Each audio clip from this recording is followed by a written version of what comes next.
যে আল্লাহ আমাদেরকে কণ্ঠ ছেড়ে দিয়েছেন কথা বলার জন্যে। 15.5 বছর মনে হচ্ছিল যে আমাদের বুকের ওপর একটা পাথর চাপা দেওয়া আছে। পাথরটা আল্লাহ নিজের কুদরতি ভাবে সরিয়ে দিয়েছেন। যে আল্লাহ আমাদেরকে এখন এই যে কথা বলার মতো সুযোগ দিয়েছেন, বলেন আলহামদুলিল্লাহ। পৃথিবীতে মানুষ যা পেয়েছে সব কিছুর তুলনায় আল্লাহর কাছে কোরআনে কারিম শ্রেষ্ঠ সম্পদ।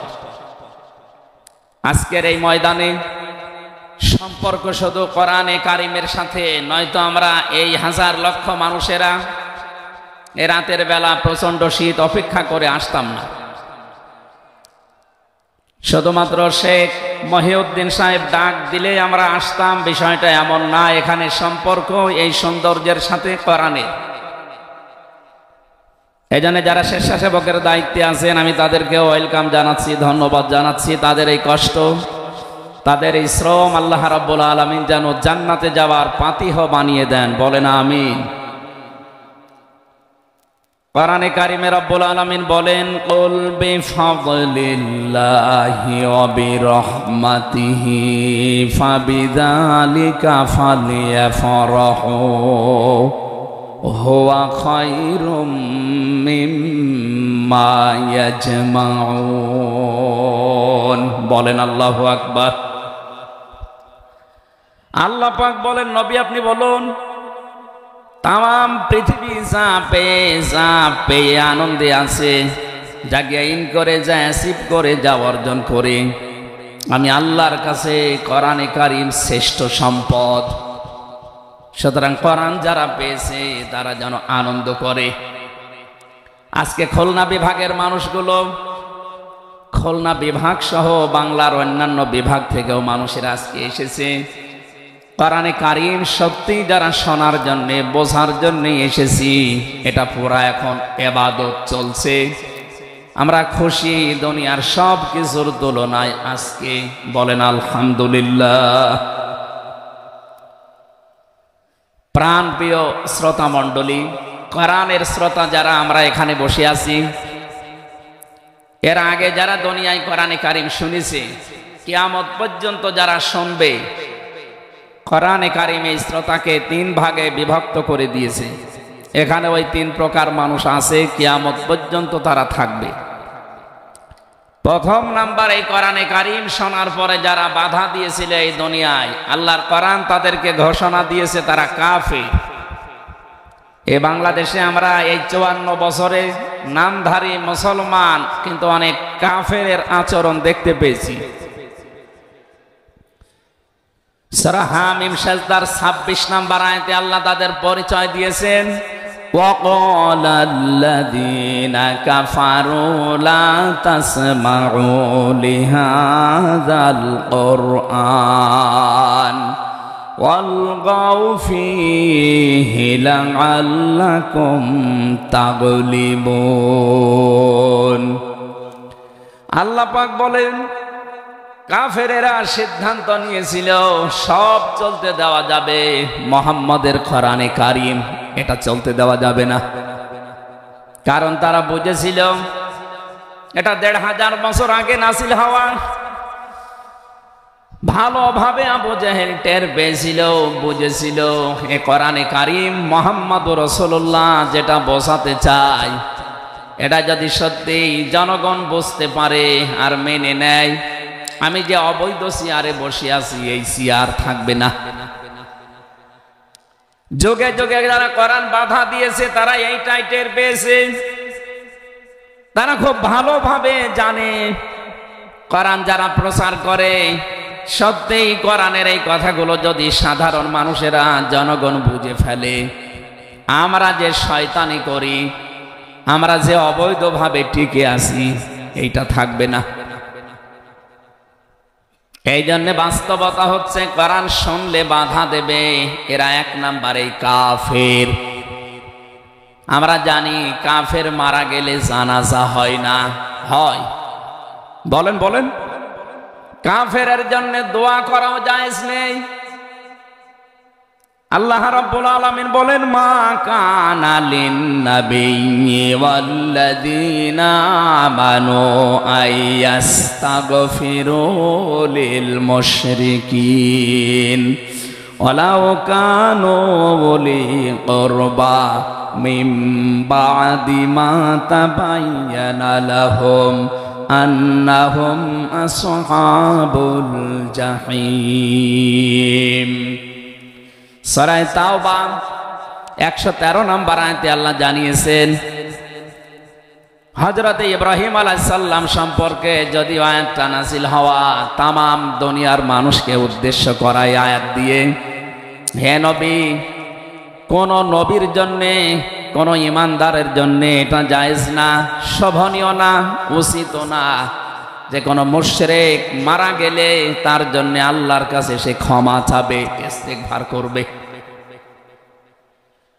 ওয়ালাউ কানু লিকুরবা, আল্লাহ পাক বলেন যদিও এটা নিজের নিকট আত্মীয় হয়, মা তাবায়্যানা লাহুম আন্নাহুম আসহাবুল জাহিম, যার প্রতি এটা প্রমাণ হয়ে গেছে যে লোকটা জাহান্নামে যাবে, যার কাজকর্ম, যার ঈমান আমল আকীদা দেখে টের পাওয়া যায়, এইরকম মানুষের জন্য কোনো ঈমানদার না কোনো নবীর জন্যও দোয়া করা, ইস্তিগফার করা জায়েজ নেই। বলেন নাউযুবিল্লাহ।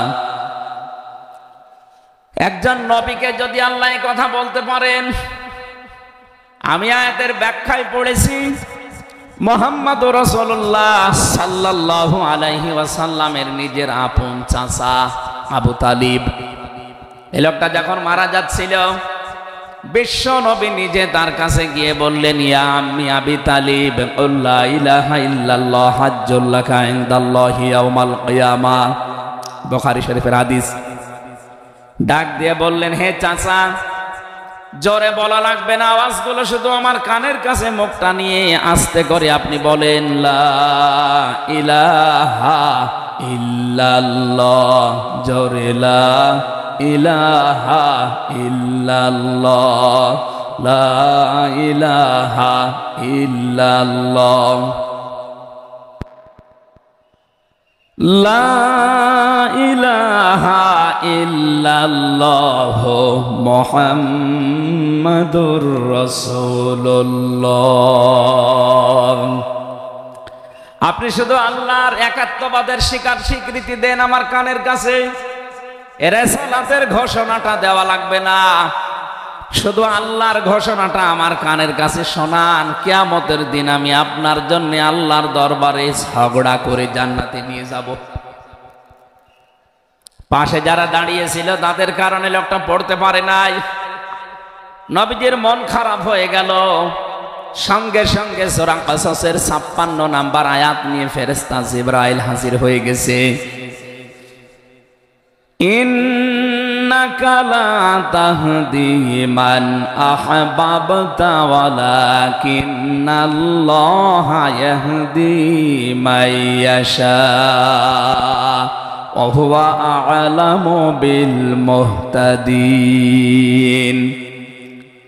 আল্লাহ পাক বলেন, হে নবী, আপনি যাকে ভালোবাসেন, যাকে পছন্দ করেন, যাকে মনে করবেন আপনি হেদায়েত দেবেন না, আপনি পারবেন না, কারণ হেদায়েত আমি আল্লাহ আপনার হাতে দেইনি, হেদায়েত আমি আল্লাহ নিজের হাতে রেখে দিয়েছি। আমি আল্লাহ যাকে ইচ্ছা তাকে এটা দান করি, আর আমি আপনার চাইতে ভালো জানি যে হেদায়েত পাবে কে। জেলখানার ভেতরে 3টা বছর আল্লামা মামুনুল হক হাফিজাহুল্লাহ, আমরা দুইজন এক জায়গায় ছিলাম। সকালে এবং দুপুরের খাবার আমরা এক জায়গায় খেতাম। মাঝে মাঝে আমারে বলতেন যে, হামজা, বাইরে যদি আল্লাহ নিয়ে যায় কোনোদিন কাফেরের জানাজায় যাব না, পড়াবো না। আমারে বারবার জিজ্ঞাসা করেছে, ভাই আপনি কাফের পান কোথায়? বাংলাদেশে তো সেরকম কাফের আমরা দেখি না। উনি আয়াতটা আমাকে শুনিয়ে বলেছিলেন, কাফের তো তারা যারা আল্লাহর কোরআনে বাধা দেয়। সুতরাং এই দেশে যারা কোরআনে বাধা দেবে, সে ডাইরেক্ট হোক ইনডাইরেক্ট হোক, সূরা হামিম সাজদার 26 নম্বর আয়াতের দলিল অনুযায়ী লোকটা কাফের। কাফেরের জানাজা পড়া কিন্তু হারাম। আমার মনে হয় এখন দেশের অবস্থা যা, আমরা যদি এই সিদ্ধান্তে উপনীত হতে পারি যে কাফেরের জানাজা বন্ধ হয়ে যাবে, আগামীতে কোরআনে কারিম বাধা দেওয়ার মতো সাহস অনেকেই করবে না। কোরআনে কারিমের শ্রোতা এক নম্বরে পেলাম যারা কাফের। এ 15.5 বছর থেকে শুরু করে 54 বছর আমরা যা দেখলাম, অনেকেই কিন্তু ডাইরেক্ট ইনডাইরেক্ট বাধা দিয়েছেন। এখনো যদি ওইরকম মানুষ থাকেন এই দেশে, আপনি তাওবা করবেন, আপনি সংশোধিত হয়ে যাবেন। আর যেহেতু এখন সংস্কার চলছে, আপনি নিজেকেও সংস্কার করে নেবেন। কোরআনের শ্রোতা হিসাবে আমরা 2 নম্বরে পেয়েছি তাদের নাম। আল্লাহ রাব্বুল আলামিন বলেন, ওয়াইদা কিলা লাহুম তাআলাউ ইলা মা আনজালাল্লাহু ওয়া ইলার রাসূলি রাআইতাল মুনাফিকিনা ইয়াসুদ্দুনা আনকা সুদুদা। সূরা নিসার 61 নম্বর আয়াতে আছে, হে নবী, মানুষদেরকে আপনি যখন বলবেন আসো আল্লাহর বিধানের দিকে আসো, রাসূলের জীবনের দিকে আসো, আপনি দেখতে পাবেন অনেক মানুষ শুনতেও আসবে কোরআন, আপনার কথাও শুনতে আসবে। কিন্তু যখন দেখবে যে এগুলো কোরআনের সাথে আমাদের জীবনের মিল নেই, রাসূলের এই আদর্শের দিকে ডাকে, এগুলোর সাথে বাস্তবতা আমাদের মেলে না, রাআইতাল মুনাফিকিনা ইয়াসুদ্দুনা আনকা সুদুদা, আপনি দেখতে পাবেন ও মানুষগুলো আস্তে করে আপনার কাছ থেকে পেছন ফিরে কেটে। সুতরাং কোরআন শুনতে এসে যেগুলো যাদের জীবনে মিলবে না, এই মানুষগুলো যদি মন খারাপ করে, রাগ করে, যে কোনো কায়দায় চলে যেতে চান, আপনি মনে করবেন মুনাফিকের ছাপ আপনার ভেতরে আছে। আল্লাহ আমাদের হেফাজত করুন, বলেন আমিন। 3 নম্বর শ্রোতার বর্ণনা পেয়েছি সূরা আনফালের 2 নম্বর আয়াতে। আল্লাহ পাক বলেন, ইন্নামাল মুমিনুনা আল্লাযীনা ইযা যুকিরাল্লাহু ওয়াজিলাত কুলুবুহুম ওয়া ইযা তুলিয়াত আলাইহিম আয়াতুহু যাদাতুহুম ঈমানা ওয়া আলা রাব্বিহিম ইয়াতাওয়াক্কালুন। চিৎকার করে বলেন আল্লাহু আকবার। আল্লাহ পাক বলেন, আমার দৃষ্টিতে তো কোরআনের শ্রোতা আসল এবং মুমিন তারা, যাদের সামনে আমার নাম উচ্চারণ হলে তাদের অন্তরাত্মা কেঁপে ওঠে, আমার আয়াতগুলো তাদের সামনে তেলাওয়াত হলে এ মানুষগুলোর ঈমান ভেতরে যা আছে এটা আরো বেড়ে যায়। এখানে যাদাতুহুম ঈমান আর ব্যাখ্যায় আমি দেখেছি, শরীরের পশমগুলো দেখবেন আপনি হঠাৎ খাড়া হয়ে যাবে, বাম স্তনের 2 আঙ্গুল নিচে একটা গোস্তের টুকরা আছে, ওটা কাঁপবে, কাঁপাকাঁপি করবে, একটা অনির্বচন শোক আপনি আলাদা অনুভব করবেন। এই 3টা যদি এখন আমাদের ভেতরে তৈরি হয়, আলা রাব্বিহিম ইয়াতাওয়াক্কালুন, বাড়ি যাওয়ার আগে এই যে আল্লাহ ছাড়া আর কারো উপরে আমরা ভরসা করি না, বলেন সুবহানাল্লাহ। এই 3টা আয়াত দিয়ে আমি বোঝাতে চেয়েছি কাফের কারা, মুনাফিক কারা, আল্লাহর দৃষ্টিতে মুমিন কারা। 3 নম্বরে এই তরিকায় যদি আমরা এই 3টি গুণ অর্জন করতে পারি, আজকে আল্লাহর কথাগুলো শুনলে আপনার ভেতরে কাঁপ ধরবে। 2 নম্বরে আল্লাহর আয়াত তেলাওয়াত হবে, যখন বুঝতে পারবেন যে কি বলে, ওয়াইদা সামিউ মা উনজিলা ইলার রাসূলি তারা আয়ুনাহুম তাফিদু মিনাদ দামি মিম্মা আরাফু মিনাল হক ইয়াকুলুনা রব্বানা আমান্না ফাকতুবনা মা'আশ শাহিদিন। সূরা মায়েদা 7 নম্বর পারার 1 নম্বর পৃষ্ঠার 1 নম্বর লাইনের 83 নম্বর আয়াতে আছে। তাফসিরে ফি জিলালিল কোরআন থেকে শোনাচ্ছি, রব্বুল আলামিন বলেন, নবী আপনি যখন ওদের সামনে পড়বেন, আমার এই আয়াতগুলো যখন ওরা মন দিয়ে শুনবে, অনুধাবন করতে পারবে, উপলব্ধি করার যোগ্যতা যাদের আছে, আপনি দেখবেন ওদের চোখ দিয়ে মনের অজান্তেই পানি পড়ছে। এখানে অ্যাক্টিভ হন আরো, কারণ কোরআন শোনার দুইটা নিয়ম আল্লাহ দিয়েছেন। ফাসতামিউ লাহু ওয়া আনসিতু, শুধু শোনা না, তাহলে সামিয়া দিতেন। আল্লাহ ফাসতামিউ দিয়েছেন, এজন্য মনোযোগ সহকারে শুনতে হবে। আজকের তেলাওয়াতকৃত আয়াত থেকে আমরা তাফসীর আকারে কথা বলবো ইনশাআল্লাহ। 2 নম্বরে চুপ থাকা লাগবে। আমি এখনো অনেককে দেখতে পাচ্ছি এদিকে ওদিকে তাকাচ্ছেন, গল্প করছেন। আশা করছি কোরআনে বর্ণিত আল্লাহর এই 2টা নির্দেশ আপনি মেনে নেবেন। 1 নম্বরে চুপ থাকবেন, 2 নম্বরে মনোযোগ সহকারে শুনবেন। লাআল্লাকুম তুরহামুন, আশা করা যায় আল্লাহর রহমত এখানে নাযিল হবে। আল্লাহ আমাদেরকে আয়াতটা মেনে চলার তৌফিক দেন, বলেন আমিন। এজন্য কোরআনের আলোচনা শুনলে সবার চোখে পানি আসবে না। যারা এটা উপলব্ধি করতে পারবে, অনুধাবন করতে পারবে, আপনি দেখবেন তাদের মনের অজান্তেই কখন যেন চোখ দিয়ে পানি গড়িয়ে পড়ছে, তারা নিজেরাও টের পাবে না। আল্লাহ যেন এই 3 নাম্বার এই প্রকার শ্রোতা হিসাবে আমাদের কবুল করেন, বলেন আমিন। দরুদ আর সালাম পাঠ করছি আমাদের নবী মুহাম্মদুর রাসূলুল্লাহ সাল্লাল্লাহু আলাইহি ওয়াসাল্লামের প্রতি, যার প্রতি কোরআনে কারীম আল্লাহ নাযিল করেছেন। সেই কোরআনকে যদি আপনি জিজ্ঞাসা করেন, হে কোরআন, যার উপরে নাযিল হলে তার সম্পর্কে তোমার ভেতরে কোনো কিছু আছে, কোনো পরিচয়? আল্লাহ রাব্বুল আলামিনের কোরআন আমাদেরকে শোনাচ্ছেন, وَإِذْ قَالَ رَبُّ وَإِذْ قَالَ عِيسَى ابْنُ مَرْيَمَ إِنِّي رَسُولُ اللَّهِ إِلَيْكُمْ مُصَدِّقًا لِمَا بَيْنَ يَدَيَّ مِنَ التَّوْرَاةِ।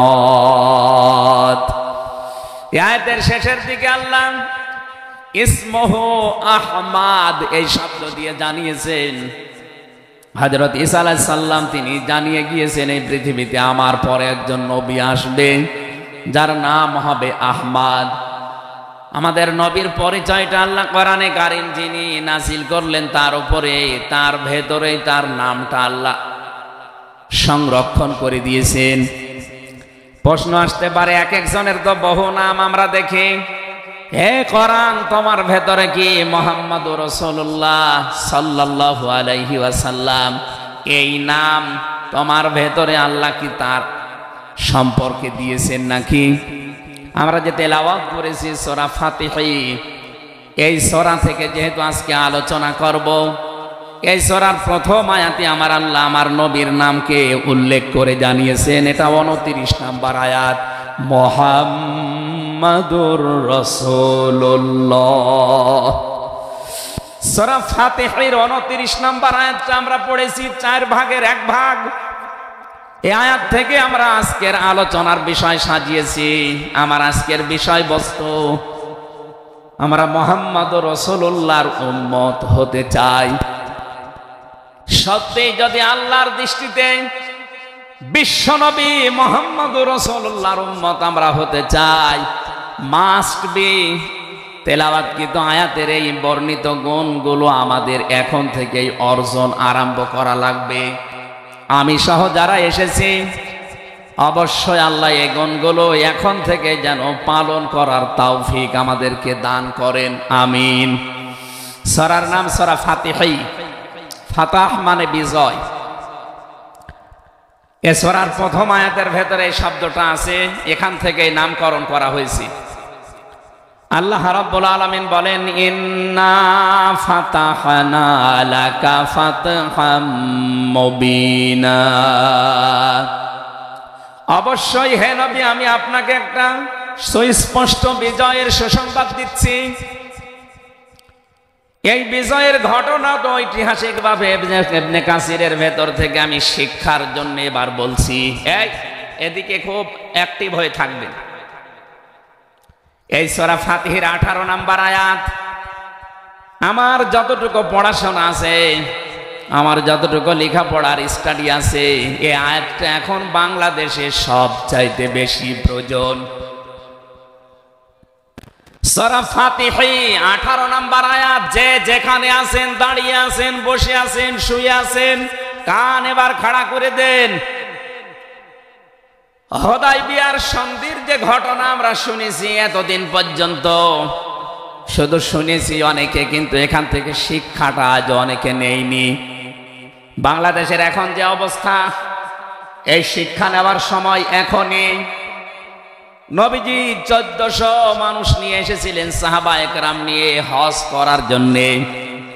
হুদায়বিয়া নামক যে জায়গাটা, এখন কূপ আছে এখানে, এই জায়গায় নবীজি আশ্রয় নিলে আস্তানা গাড়লেন, তাঁবু গাড়লেন। কাফেরদের পক্ষ থেকে এখানে প্রতিবন্ধকতা সৃষ্টি করা হয়েছে যে না, আপনাদেরকে আমরা আর যেতে দেব না। বিশ্বনবী তাদেরকে প্রস্তাব দিলেন যে আমরা কিচ্ছু নিয়ে আসিনি সাথে করে, শুধু হজ করে চলে যাব। কাফেরদের পক্ষ থেকে আওয়াজ এলো না, আপনাকে আমরা যেতে দেব না, তবে আমাদের একটা প্রস্তাব আছে। আপনি যদি আগামী বছরে আসেন হজ করে যেতে পারবেন, কিন্তু এবছরে আপনাদেরকে আমরা আল্লাহর ঘর কাবায় যেতে দেব না। কি নিষ্ঠুর আচরণ তাকান! আল্লাহ পাকের নবী আল্লাহর ঘর তাওয়াফ করবে, বাধা দিচ্ছে যারা আল্লাহকে বিশ্বাস করে না তারা।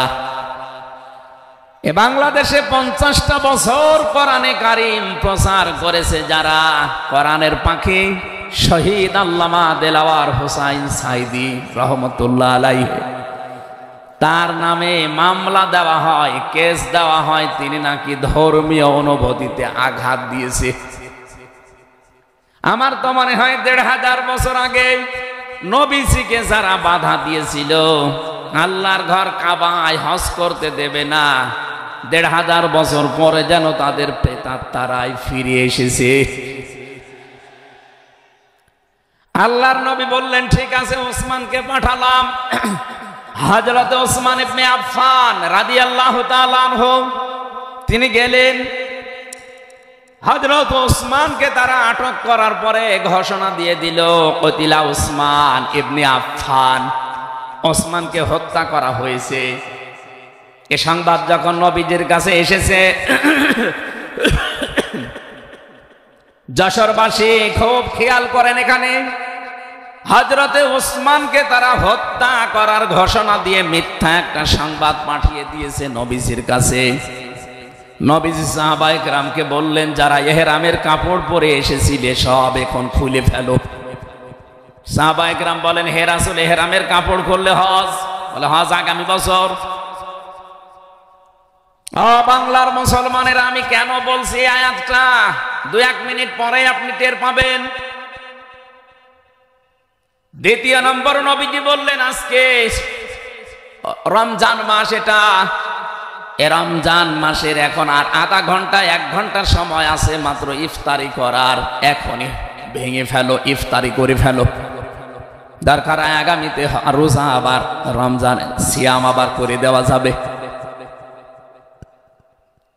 যে 2টা সিদ্ধান্ত নিলেন, 2টাই ফরজ, একটা রোজা, একটা হজ। নবীজি কিন্তু জানতেন ইহরামের কাপড় খুলে ফেললে হজ ভেঙে যাবে, আর একটু পরেই তো ইফতারি করলে রোজাটা হয়ে যায়। বিশ্বনবী বলেন না, এক্ষুনি রোজা ভেঙে ফেলো। আবার বলছে, কান খাড়া করেন, আমি কিন্তু 2 মিনিটের ভেতরে জায়গায় যাব। এত বড় 2টা বড় বড় ফরজ বিধান নবীজি লঙ্ঘন করছেন, কারণটা কি? কারণ একটাই, ওরা একজন নিরপরাধ মানুষকে আটক করে হত্যার ঘোষণা দিয়েছে। আপনি বাংলাদেশকে 15.5 বছরের সাথে ওই ঘটনাটা মিলান।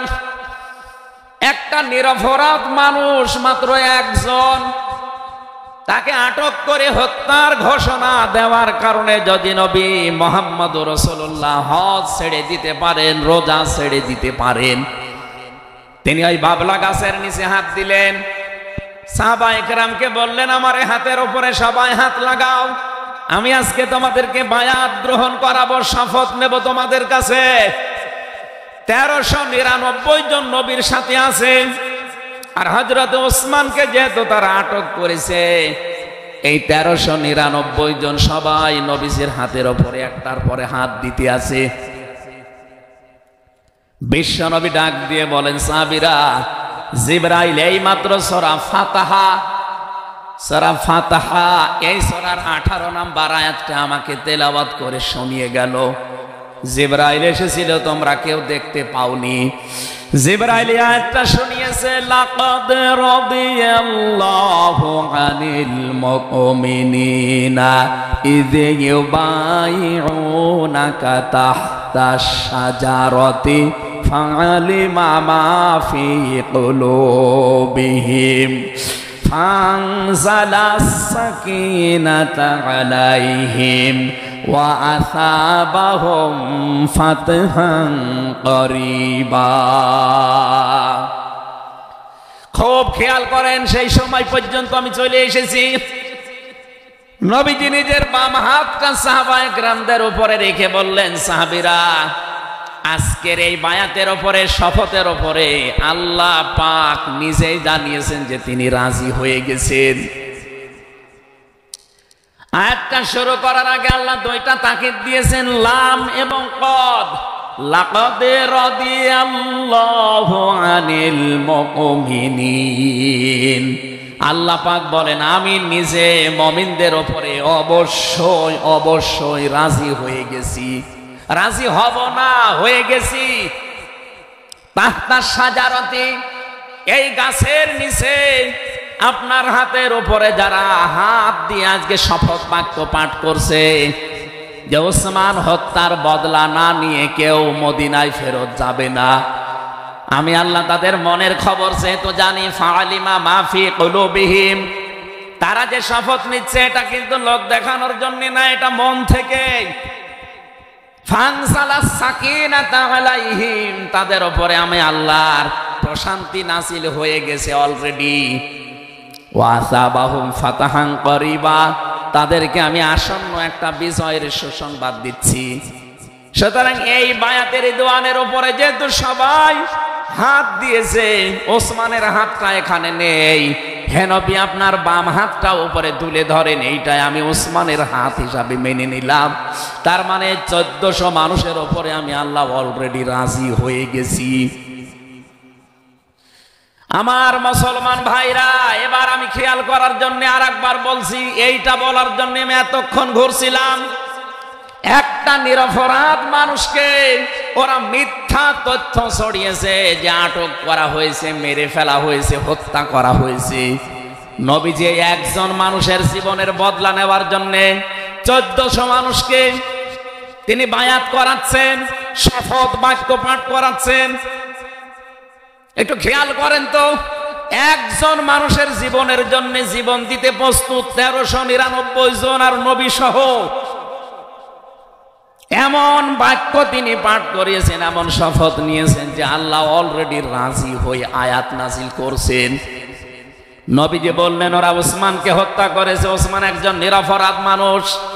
একটা নিরপরাধ মানুষকে বিনা কারণে আটক করে হত্যা করেছে, ওদের কোনো ক্ষমা নেই। আমরা আজকে 1400 মানুষ শপথ নিলাম, ওদেরকে হত্যার প্রতিশোধ না নিয়ে আমরা কোনোদিন আর মক্কা মদিনায় ফেরত যাব না। আমার তো মনে হচ্ছে বাংলাদেশে এখনো বহু মানুষ বিনা কারণে যাদেরকে হত্যা করা হয়েছে, নিরপরাধ মানুষগুলোকে ফাঁসির কাস্টে ঝোলানো হয়েছে, কত মানুষকে মৃত্যুর দিকে ঠেলে দিয়েছে। এখনো জিন্দা শহীদ জনাব এটিএম আজহারুল ইসলাম এখনো জেলখানায় পৌঁছতেছে। বানানো বিচার ব্যবস্থা, বানানো বিচারপতি, নিজেদের উকিল, নিজেদের পিপি, নিজেদের সাক্ষী, নিজেদের রায় সব দিয়ে একটা মানুষকে 17 বছর আপনি আটক করে রেখেছেন। আমার তো মনে হয় এখন সময়ের দাবি, সূরা ফাতিহা থেকে যেহেতু তাফসীর শুনছেন, আজ এই বাংলার 18 কোটি জনগণের উপরে যদি আল্লাহ পাক খুশি হতে চান, এই নিরপরাধ মানুষগুলোকে জেলখানা থেকে মুক্ত করা লাগবে।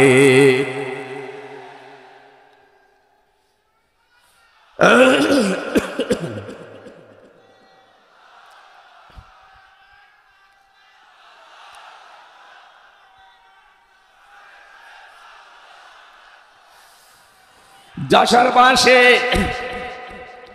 আল্লাহ রাব্বুল আলামিন এখানে কয়েকটা বিষয় আমাদেরকে উপহার দিতে চেয়েছেন সুসংবাদের মাধ্যমে। এক নম্বরে আল্লাহ বলেন আমি রাজি হয়ে যাব। দুই নম্বরে ওদের মনের মূল কথাগুলো যেহেতু আমি জানি, সুতরাং যারা নারায়ে তাকবীর আল্লাহু আকবারের স্লোগান দিয়ে এই মাজলুম মানুষটার পক্ষে অবস্থান নিলেন, আমার তো মনে হচ্ছে ফানজালাস সাকিনাতা আলাইহিম, আল্লাহ পাক তার রহমত এখন এদেশের উপরে নাজিল করবে। দুই নম্বরে ওয়াসাবাহুম ফাতাহান করিবা, একেবারে সুপ্রসন্ন নিকটবর্তী বিজয় আমাদেরকে আল্লাহ এই মাজলুম মানুষটার পক্ষে দাঁড়ানোর কারণে দেবে।